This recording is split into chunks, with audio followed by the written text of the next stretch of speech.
This devotion is based on Psalm 129, and what interests me first up, it's 8 verses. The second half, 4 verses, are a curse. Now, I don't know what you think about that, and I'm not going to spend too much time on that, but it is a feature of the Psalms, and it is in this Psalm.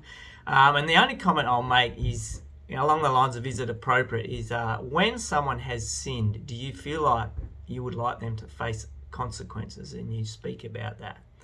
But I'm actually interested in the first 4 verses, and the first 4 verses sound very personal. It sort of says, they've greatly oppressed me and so on, but it's actually a community comment or community reflection, because it says there in verse 1, let Israel say. It's a reflection actually on the community of Israel's history, and it was a history of oppression for them.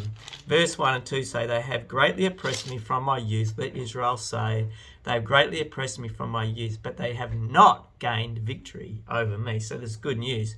Now the youth, this idea of the youth would be the Exodus experience right through to coming into the promised land.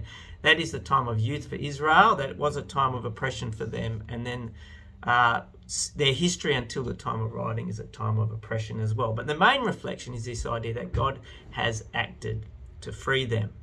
But what I love most about this psalm is it speaks prophetically about Jesus. It was Jesus who was oppressed since his youth. It was Jesus, as verse 3 said, that had his back ploughed like furrows. It is Jesus whom God has acted in righteousness to vindicate and bring him back.